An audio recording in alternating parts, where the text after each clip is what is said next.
Hi everyone, it's Nat again, and I am here today with something that may not surprise too many of you. Now that you know that a lot of my year this year is currently being spent working with Robert in Place decks and with his entire system, which I've been delving into bit by bit over, since late 2020. But I really didn't start to dive deep and commit heavily until this year, knowing that Buddha Tarot would be coming out. So this is going to be an interesting one. So what I've got, well, for some of you this will be interesting. For me, of course, it's fascinating, which would be why I'm sharing it, because I think, well, isn't somebody else maybe a little fascinated with me? I don't know. There's a lot of Robert in Place fans out there, so surely somebody will be. So we have in here an extraordinarily well wrapped bunch of stuff. So what I got in here, long story short, is the Serpent, Burning Serpent Oracle, which is a Lenormand. I've mentioned really wanting to work with that one to a few people now. And I probably in a few different videos, actually. Whoa, that book, look at that. Oh my goodness. Yeah, that is, I mean, that's love at first sight. His books are just so exquisite. And it's the shiny paper. I can feel that on the inside. Look at this. Oh, I gotta smell it. Oh, it smells so good. It smells like a library book. Okay, so yeah, we've got an incredible book as always, because that's what he does. But look who wrote it. It's written by Rachel Pollack. God, I love them both so much. He didn't sign this one, I don't think. Guess not. I think he signed my other one. There's Rachel. I guess he wouldn't sign it if Rachel wrote it. That makes sense. She actually is the one that wrote it, even though he published it. And he drew the Lenormand Oracle for it. Okay, so then here, oh, it's so pretty. Oh, it's so pretty. So there is the Burning Serpent Oracle. You can get, by the way, you can get the the deck and the book set on his website for a very reasonable price, I think, for what you're getting. It is $40. Used to be $35. Printing costs have gone up, so it's, a little bit more than it was. And his, most of his decks these days, of course, as you will have seen, on my channel, they come in these like beautiful linen, getting dust on them because they're sitting out on my desk, and you can see how linen does dust. I usually keep them in a closed case, but I'm working with them so much right now, they can't really be put away. Lint rollers do wonders for them. But yeah, his other decks like this, I have his, where is it? I've got it here somewhere. I'm muttering like an old, anyway.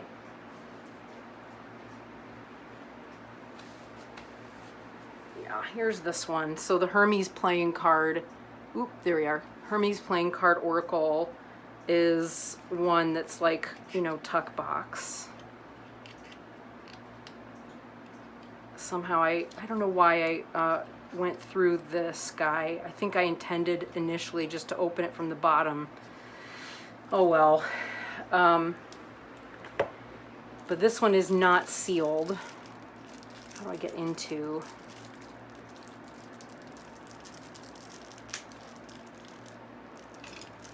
A bone folder. That worked. So we have a little white book. So if you just wanted the deck and not the book, I think you can do that. I don't remember what the price is offhand, but anyway, there's the little white book that you can get for it. And oh, I'm so excited. Okay, there's the writer, Hermes the Messenger. Anyway, you know where this is gonna go. Little white book. Yeah, it's perfect. Perfect. Oh my God, I'm so excited. So they're bigger than most Lenormand cards, right? So those just for reference, the Hermes playing card oracle, may as well pull it out, is I don't know if I've ever shown this one on my deck. There's its. So this did not come today, just in case you missed that part and you fast forward through stuff, which I get because I do too sometimes. It is poker sized. So it's a very different, it's not a petite. It is, well, you know, it's poker sized. This guy, I want to say, is going to be close in size to a normal tarot deck. Let's see, here's my Smith Waite Centennial is never too far out of reach because I'm always needing it for something, usually for reference. Yeah, they're smaller. So they are smaller than a standard tarot. But, you know, they're a lot larger than you would normally get, and I'm fine with that. I love Lenormand, and I love Kipper, and I'm learning to love Sibylla as well. That one I'm least familiar with, but if you know how to work with Lenormand and Kipper, Sibylla is really not hard. It's really not hard at all. But yeah, so there we go. That's that. I am always interested too in finding a more spiritual approach to something like Lenormand. I mean, as much as I love working with it for more mundane things, which is really what I use the Lenormand for. It's why I carry one with me all the time. My Destroyed Dondorf, which is somewhere in this room, is one that I take with me pretty much everywhere. You know, I've always got my little spiritual carpet bag, and there he is. You know, there's my Destroyed Dondorf. And I love it because it's so portable. Well, there's many reasons why I love it, but that's one of the reasons. I also feel deeply, and have felt for a long time, surely there's also like a higher aspect to some of this, right? Like there must be somehow. And I know that that's in sort of what they did here, and that's really a big part of why I want to work with it. So here we have the Rider. Oh, I see what he did. So 6 of diamonds, and then the clover. Backs are stunning. So Art Nouveau. I love that. I love the way they're framed. He really likes his borders on some of his decks, and I have no problem with that, you know. Then we have the Voyage. House on the Hill. King of Hearts. Flaming Tree. 7 of Hearts. Oh, the cardstock is just delicious. Oh, it's so delicious. It's very thick. And it, ooh, not bad, not bad, not a bad whiff. It's very subtle. It's very subtle. Look at those clouds, though. Look at that. That is not what I would have expected for the clouds, eh? This is such a wonky, I'm being so informal about how I do all of this. It's gotta get better. Here we go. That seems better. Okay, I'm so sorry, guys. All right, there we go. Clouds, Burning Serpent. There we go. Dun, dun. That's the name of the play. All right, and then we have the Dead Tree. God, what is the 8 normally in Lenormand? That's throwing me. Wow, I'm so not, there we go. It's like, wow, I gotta grab one of my books just to double check it. What is it? Oh, the Coffin. Yeah. Huh? Of all cards, I just drew it yesterday for a question. So, okay. So they've replaced the Coffin with the Dead Tree. I'm like, woo, what should that be? Yeah, that just threw me. So the Dead Tree, the Bouquet, stunning. But look, it's not all perfect. I really love that. Queen of Spades. Then we have the Scythe.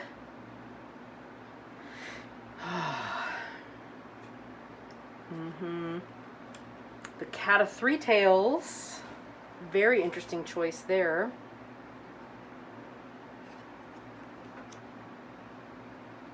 Owl and the Mouse.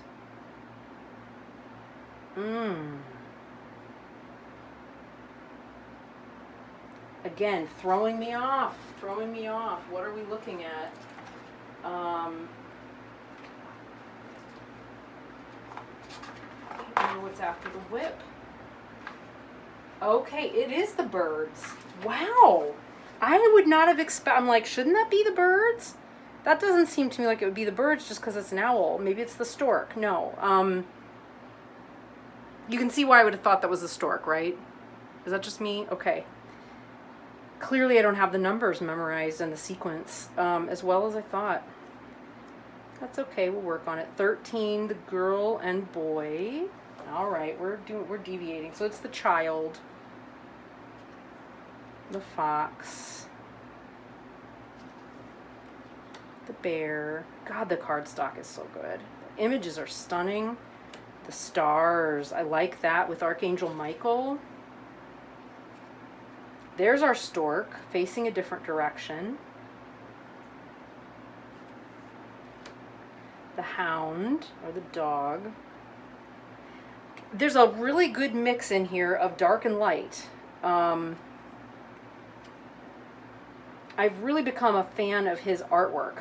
I never thought I would. It's very illustrative in look and feel, and I've loved it. So tower, the garden, so beautiful. The mountain. Is that mistletoe? That looks like mistletoe.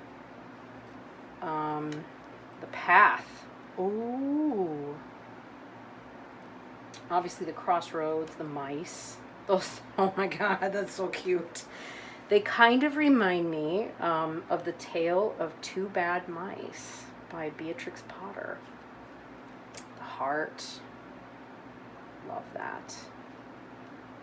Gold ring. Love that. Book of Life. It's open. Yeah, again, like these are things that stand out because again, I did a reading yesterday and the book was featured very prominently, and it's usually closed. Fascinating. But again, we're looking at something that's about alchemical change. God, I love that. With the pigeon, the letter. I love that with the pigeon. Pigeon is it's an important animal for me, as well as doves who are closely related. The man and the woman, and then we have them facing a different direction as well. And they've been assigned different, that's so head-based, heart-based. So clever. I see what you did there. They make a great collaboration. I mean, can you imagine a better collaboration than Robert M. Place and Rachel Pollack? Geez. Okay, the lilies. Fascinating that we're personifying that as female. With a vessel, one of his trademark vessels. And it's usually the King of Spades. The sun. Oh, so beautiful. I love that. Okay, and the moon. I love that. They really draw you in with that landscape. Look at that with that flower of life in the background. The key. The jumping fish with money. That wave work on the bottom. Do you see that? The line work is just marvelous. Jeez. Okay, the anchor, the rusted cross.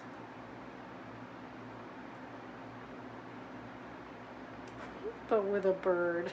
So it's dark, right? It's the martyr, but then there's a little bird, he's lightening the dark and darkening the light.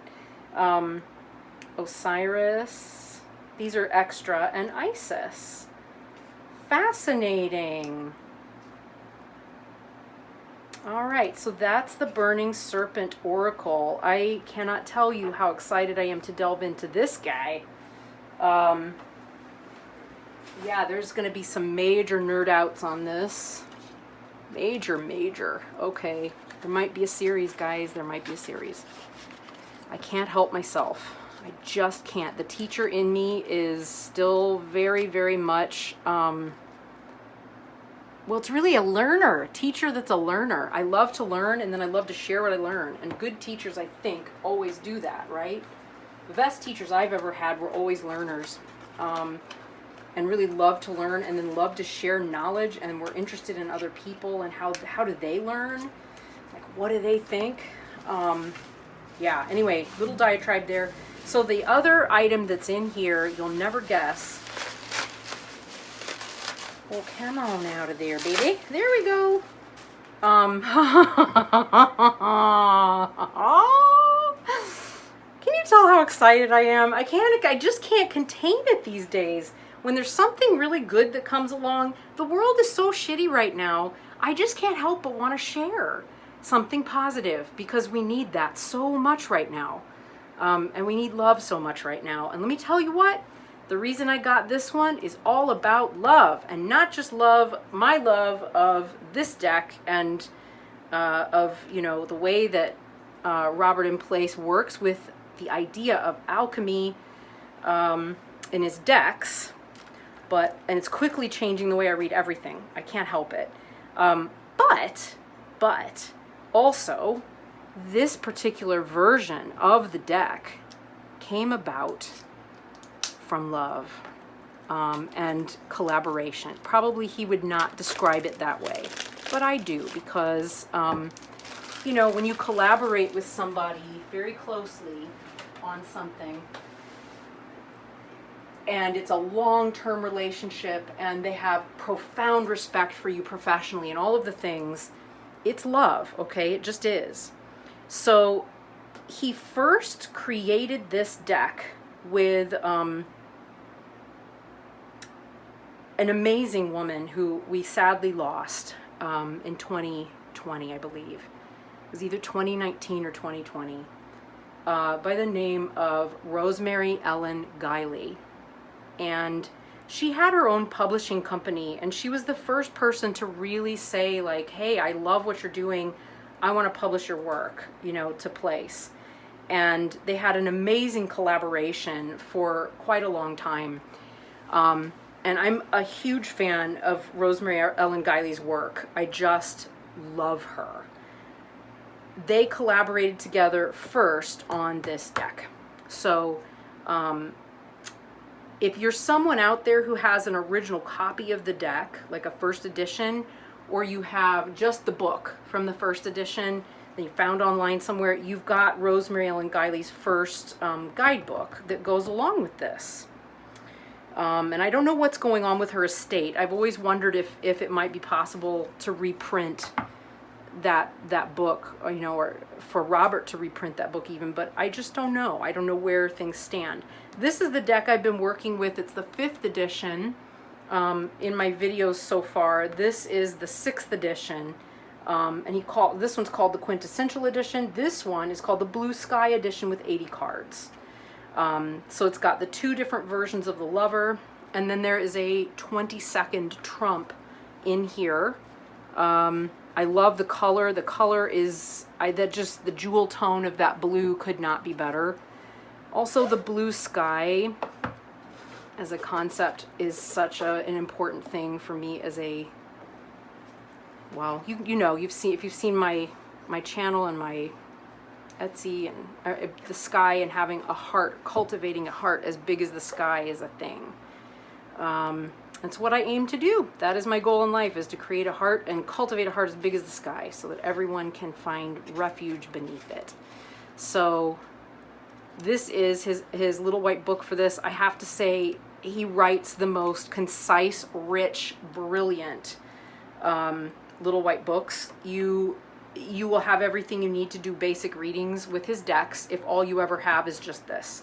So if you look at them and you're like, I love his artwork, I love the decks, it's just a lot of stuff to take in, I don't want to go that deep yet, I just want to work with them, fear not, okay? You can always just get this and you're good to go. All right. Oh, and they've got silver on them instead of gold, which I thought was a beautiful choice. My new friend Sharon over on Trio of Witches did an unboxing of this deck. Here it is. And I had already read all the info. There's so many good things he's got on his blog right now that talk about, okay, I'm gonna have to do a bite out of this to avoid harming the gilding. Okay. All right, yeah, and I saw that unboxing and thought, okay, I was going to go ahead and get the Burning Serpent. I may as well just do this one at the same time. I'm so glad I did. Okay, so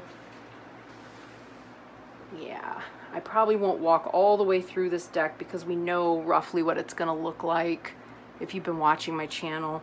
And I may do a side-by-side here at some point just to compare. Oh, I love it when they're kind of like this together. They're like, ooh, that's so nice. It's so satisfying. Oh, they smell good. Okay.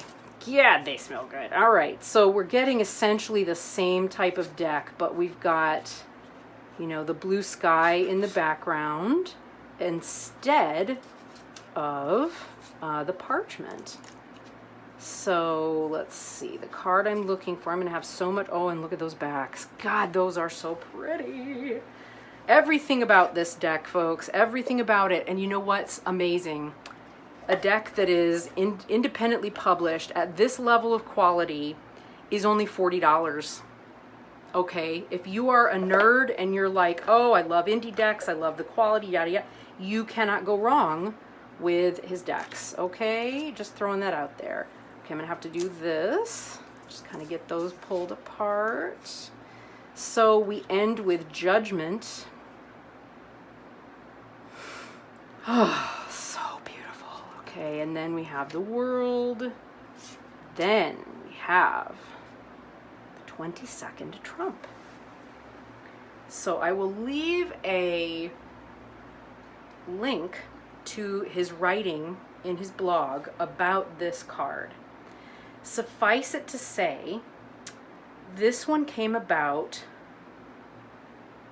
through his work with Rosemary Ellen Guiley. So the woman I was just mentioning at the beginning of the video, who was his friend and collaborator for quite some time in his early stages of his career as a tarot publisher, you know, creator and writer, was Rosemary. And she was a remarkable person because she had this extra. You can find so many wonderful interviews and videos from from her life that I listened to probably pretty, not obsessively I would say, but anytime I heard her on an interview somewhere, I was always interested in hearing it. Let's say that, because I found her fascinating as a person, very rational, very intelligent, and yet so completely open to understanding everything about the world that's unseen and unknowable. And I really don't think I've given her enough credit in my own life for inspiring that in myself. The balance between the intellect and the intuition and the heart, you know, they're all part of who we are. And it is possible to be skeptical and be rational and to think critically, while simultaneously recognizing, you know, it's sometimes very difficult to know and name certain experiences that we have. And it's okay to have those experiences and still think critically about them, you know, and know where there's flaws and where you can say this is something and it's very specific and it's like this versus, yeah, I don't really know. I'm not really sure about this other thing. She was quite a meditator. She was a very talented psychic. One night she woke up in the middle of the night and saw at the foot of her bed Hermes Trismegistus, and he was holding up the 22nd tarot card, which he called Truth, and he showed it to her. And this was what it was.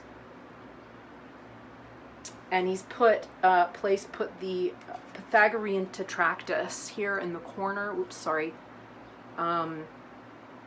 Which he then explains the relationship to in his video. And suffice it to say, I want deeply to meditate on this as I'm reading further into the sections of Place's book about Neoplatonism. I'm fascinated. I'm fascinated by the relationship between Neoplatonism and Pythagoras and the Pythagorean cult.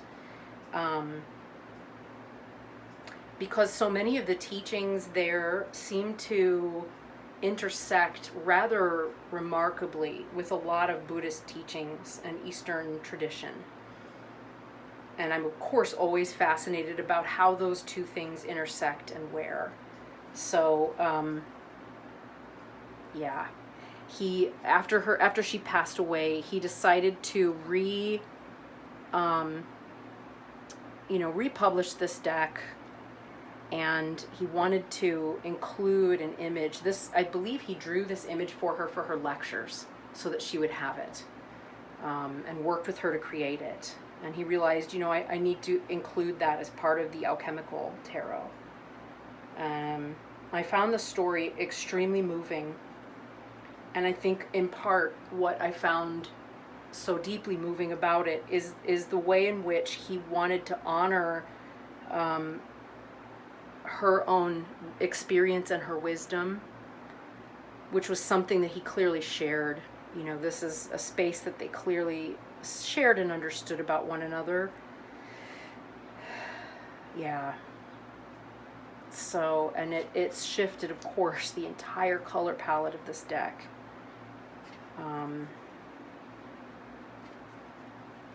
I also love the resonance of the idea, Sanskrit blue came to me as like this shade of, this kind of color palette, these types of blues with the concept of truth.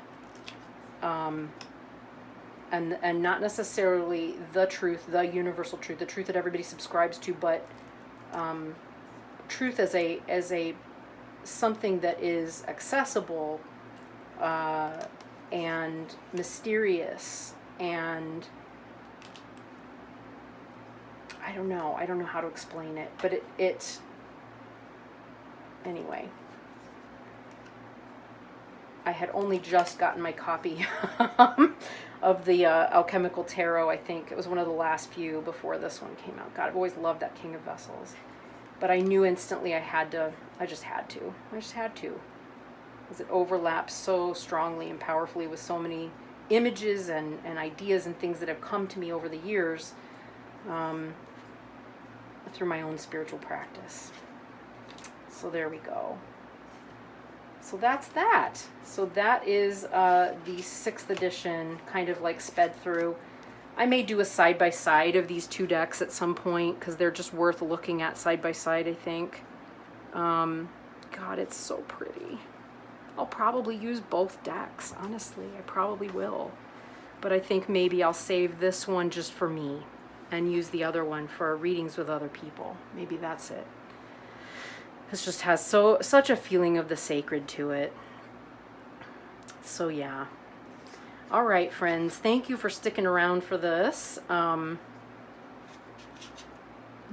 see you in the next one. So take care. Bye.